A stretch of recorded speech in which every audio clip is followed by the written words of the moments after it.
Last night, next to the remains of a raided candy aisle at CVS, an elite group of statisticians, analysts, and people who say, I really shouldn't, before eating 3 crumble cookies, fought and toiled and burned the midnight oil to deliver the most accurate segment in all of sports. It's not the standings, okay? So save your comments. You want the standings? Head over to the local motel. La Quinta. Yeah. Yeah. Go to the breakfast bar, buy the scrambled eggs. Say, what's that? Oh, a complimentary issue of USA Today. Exactly. Flip open to the sports page, and there it is all listed for you, okay? We are so back, KW. It's time for appreciate cheers. that. Thank you. That's our best teamwork all week. You set it a up. must-win debacle. We'll get to must-win in a moment. Right now it's time for tiers. No new eliminations. 2 teams were facing elimination last week. They were on a bye. The committee debated long and hard, should we eliminate them anyway? And we decided no, fair is fair. You need to lose to be eliminated. So it's just those 4 teams that, by the way, all 4 of those teams were eliminated by week 3. It has aged really well. The committee, sometimes early, never late for eliminations. We were right on this. Who is facing elimination this week? Well, the Giants, who have a real chance that Broncos loss is their version of the Bears Hail Mary game last year, where it leads to a spiral. The Giants, they host the Niners. The Raiders, they host the Prince. The Cardinals are at Dallas, and Cleveland's on a bye and is really going to test our you can't be eliminated on a bye standards. But those are the teams facing elimination. This is one of my favorite tier groups ever. Oh. The transitive property of quarterbacks. So here's the deal. Wow. The Minnesota Vikings had Kirk Cousins, but they're like, you know what? He's not quite good enough. So he goes to Atlanta, a team that then drafts Michael Penix, despite the fact that he got outplayed in the national championship game by J.J. McCarthy, who the Vikings then draft.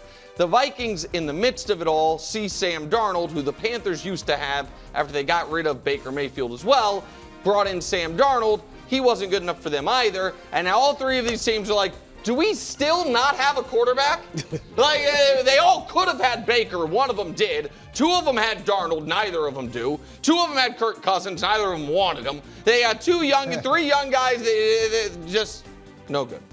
Hanging by a thread. The Bears from a mojo perspective. The Jags from a... Here's not the only thing hanging from a thread in Jacksonville. It's not just the team season. It's also the Adidas marketing budget. Like, we spent how much on the Trevor Lawrence, Travis Hunter Footloose ad? Like, that's... Yes, that is not aging well. The Cowboys with that defense, that if only they still had, I don't know, a great pass rusher coach. I know he stinks against the run, I guess. And Washington, who is really staring at a real season from hell for a team that went to the conference championship game last year. They're not done. None of those teams are done, but their chances are dwindling. Asking a lot of the old guys. Now, Flacco's hurt, but he has to carry the team because they have no defense. And Rodgers is 41. He has to carry that team because they have no defense. Mike Tomlin in August said this group has a chance to be a historically great defense. After this week, Tomlin talked about how he was disappointed that the offense didn't do better on 3rd down. Buddy, I love you, Mike. That was a defensive problem, and you're the defensive coach, and you're spending $165 million on defensive players. Attempting to avoid disaster. That's the Ravens and the Texans, because missing the playoffs for either of these teams would be a disaster. The Texans were supposed to be in the most winnable division. Last year was supposed to be the down year, and they made the playoffs. The Ravens, their ultimate SBOB. And again, we have recalibrated, Brew, as you talked about, expectations for both of these teams, where it's like, well, just making the playoffs would feel good. But it's really not that. It's that missing the playoffs would be an abject disaster. Good, but wildly frustrating, and for different reasons. The Niners are frustrating. It's frustrating just because of the injuries. Because if the Niners have this good of a record, despite having 2 quarterbacks, both of which have been hurt, losing your best 2 defensive players, having your receiving core riddled with injuries, your offensive line, George Kittle, that part's frustrating. The Broncos are frustrating because you watch Bo Nix the last 5 quarters and you're like, hold on a second. If you can even be close to that consistently, we could be what Sean Payton said we're going to be, but you also watch in the previous 40 quarters prior to that and you don't see it. And for the Chargers, they're frustrating because I oddly don't think they have a real identity right now. The identity is supposed to be, we've got a star quarterback, but we're going to run the ball and play great defense, but they seem to only win games this year by the quarterback carrying them, and when these are all good teams, but frustrating for different reasons. Power of PR. So if we throw out week 1, which I guess is what we're supposed to do, both of these teams have only lost 1 time. Both losses were in the waning moments where they played actually quite well against a playoff caliber opponent. Both of these teams have excellent coaches whose teams have not really fully replaced them. In the Shane Steichen leaving the Eagles offensive coordinator spot and Mike McDonald leaving the Ravens D coordinator spot. Both teams have an offensive player of the year, if not MVP candidate at skill position in Jackson Smith and Jigba and Jonathan Taylor. And both teams have a quarterback that to varying degrees people don't fully trust. Yet, if you don't go on TV and say, why aren't the Colts the best team in football? You're considered a rube. And if you go on TV and say anything happy about the Seattle Seahawks, you're like, why do you care about them? They're the same team. They have very different styles of play, but one team has great PR. I don't know. Give credit to McAfee, I guess. And the other one nobody cares about. Blame that on Mina. Next.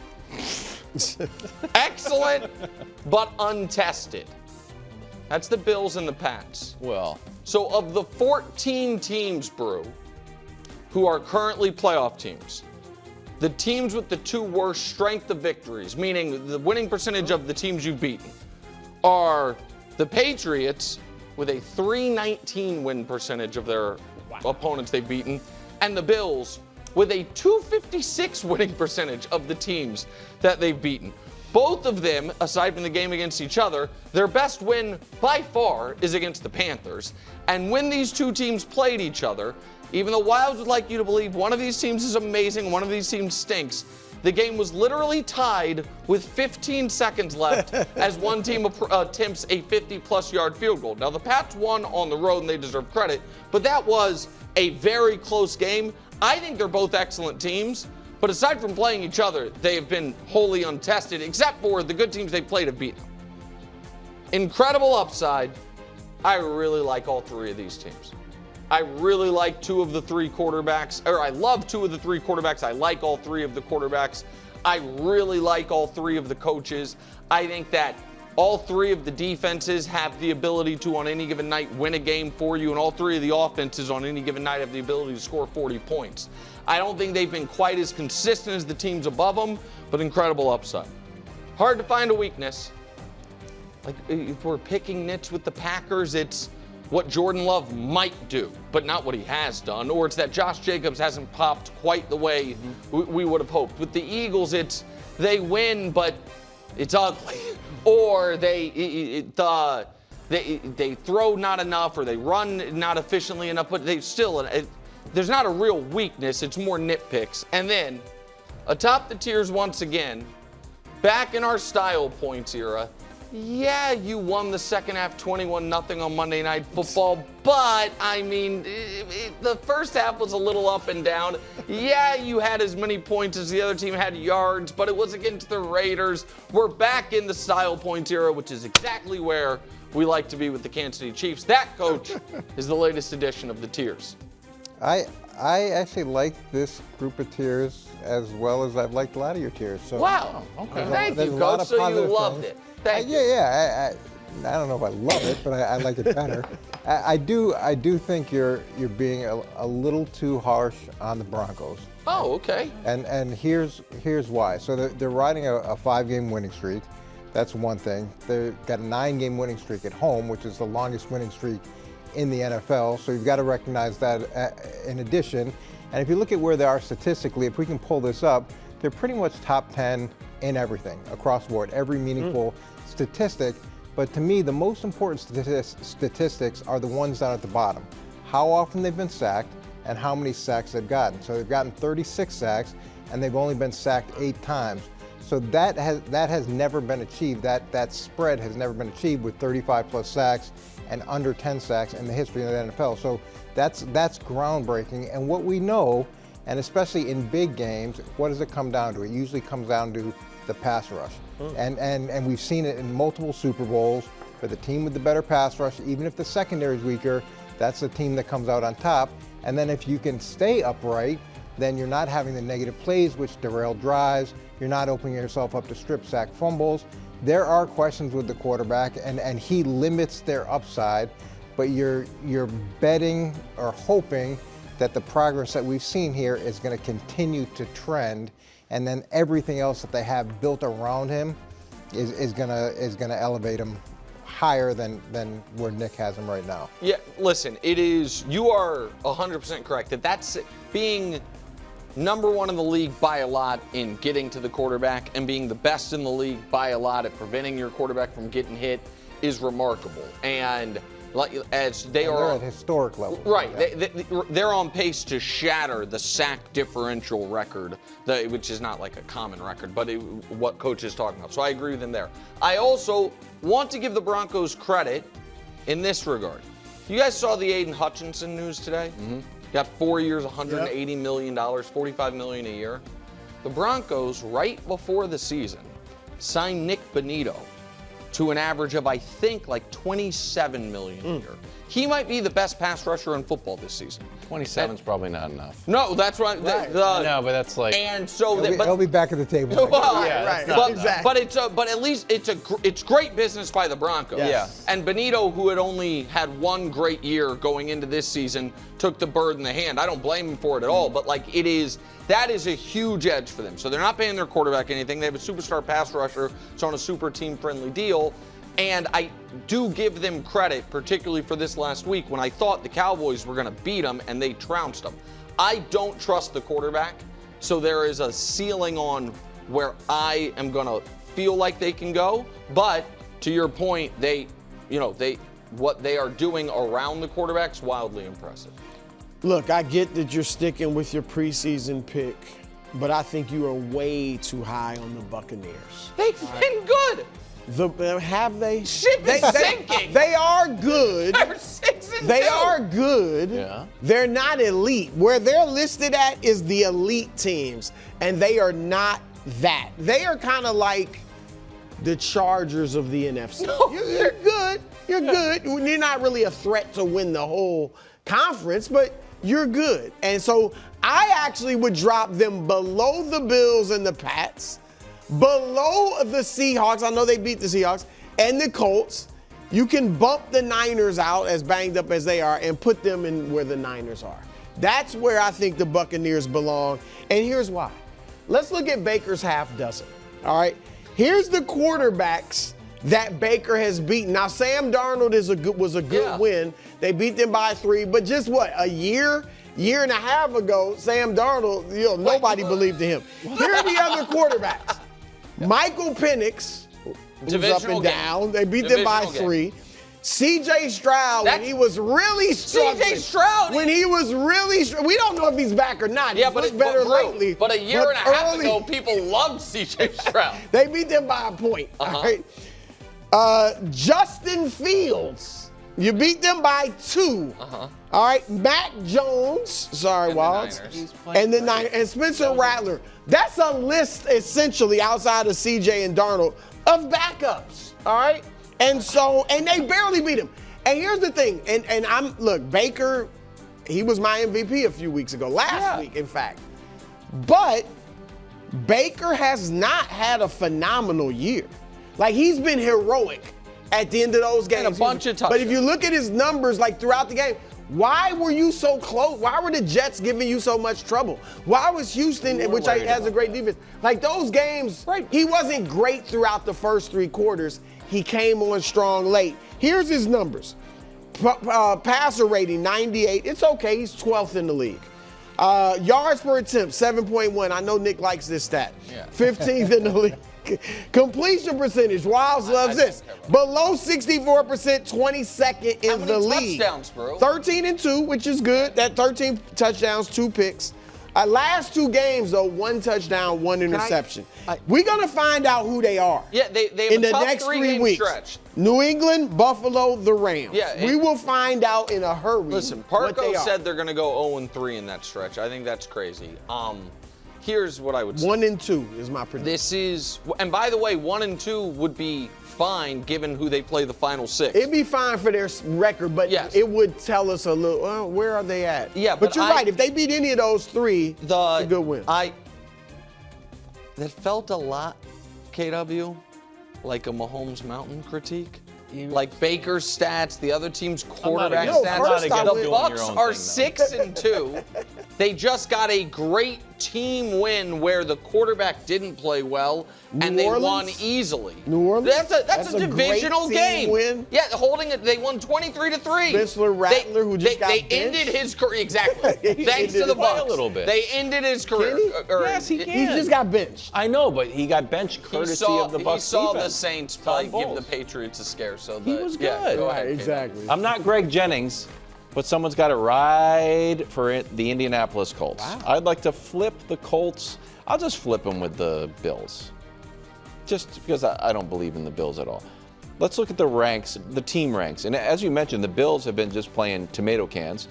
The Colts have, their quality wins, Broncos, Chargers, and the ridiculous loss against the Rams where we're giving away touchdowns. Not where, but I'm the Colts guy. Well, that's certainly not one of their quality wins. Well, they It's lost. a loss. I know, but I'm saying like they have 2 quality wins. Yes, the Bills The don't. Bills' quality Is- wins, and I know we can do it with a lot of No, the teams, Bills' but- quality They win is don't have Baltimore. Oh, yeah. Yeah, I mean, and they got which- beat right. up most of that game. Yeah, though. but go ahead. So the Colts are first in points, first in yards, 6th in defense, first in point differential by a lot, turnover differential second, which I'm always a little bit stressed about turnovers. Quarterbacks.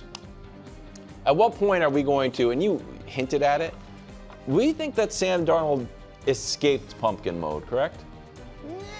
We just saw him turn into very a pumpkin. close. Yeah, we he's- literally saw him turn He's into a close, pumpkin. but not fully out of Literally. out of Literally. Pumpkinville. I think he's out. I think he's out of Pumpkinville. Daniel Jones is Go get one of these pumpkins. Daniel Jones is doing his thing here. I know Josh Allen is great. Buddy, what is this? Can I just ask a question? Yeah. What is this graphic supposed to get me to believe? I'm not even being a smartass here. What am I? When I look at this graphic, what am I supposed to believe? Say it with your your chest. takeaways are supposed to be 2 things. Okay. Ready? 1. Daniel Jones is putting up better numbers than I thought. Takeaway 2. Josh Allen, who is like right up there in MVP talks, is not having a statistically great as a year as I thought. Especially in turnovers.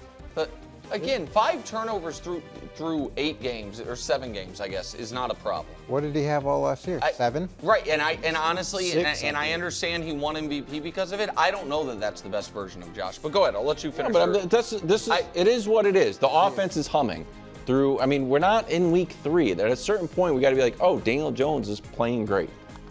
So I do. No. So here's, I guess, what I would say. I think everyone acknowledges Daniel Jones is playing great. Does that mean he is great? Does that mean the Colts are great? And this is the point that I was trying to make about Seattle. Seattle in week 1, which we just throw out for teams, I guess, lost a last-second game to San Francisco. Remember, like, that was the game they had the Purdy brought him back, and then Darnold had him in position to win and fumble, and they lose. Since then, they've had a bye, so they're 5-1. Since week 1, when the Colts blew out the Titans, I think it was the Titans, the Colts are 6-1. And there is an element to me that is the standings obsession, that because the Colts have 1 loss and not 2, people feel obligated to say they are great. They are definitively a great team because they have the best record. If they were 6-2, no one, like the Seahawks, no one would run be like, oh, that team's better than I thought it would be. That team's having a good year. And so I am But not. in fairness, Nick, their 1 loss was self-inflicted because a guy dropped know, the but- ball before he crossed and the line. coach, and one of their wins. They could be easily undefeated. Yeah, well, okay, but if we're going to play that game, Let's play one it. of their wins, the game was Denver. over and they lost. Okay, so let's do this. Let's do this. And what let's happened? take away the fake loss. And let's take away the fake win. Then they have and one just loss. be. Yeah, exactly. So I'm just saying that's where we are. We're going to be caught. 7-1. Yeah, no, that's right. It's not standings. So, right. And so I don't think the Colts, not only do I not think the Colts are better than the Bills, I don't think anyone at this table, if the Colts were playing the Bills in next week. I take them. Okay. All right. I mean, I certainly don't. If we get this game in the postseason, which we very well could, Love it. No matter where that game is, well, and it probably would be in Indy, I think the Bills will not only win, I think they will be favored in it. I just think people believe in the Bills. I believe they would be favored. And you refuse to let the Bills winning matter. You thought the Bills could lose to the Panthers. They beat them by 30, and your opinion of them is totally unmoved. Well, they do have a terrible winning percentage against their opponent. Yeah, but so does the Pats, who he loves. Hey, we can't make our schedule. Exactly. We played the Bills, though. The Bills make their schedule. Yeah. Thanks for watching. Subscribe here to get more from the show and to check out clips from other shows on FS1.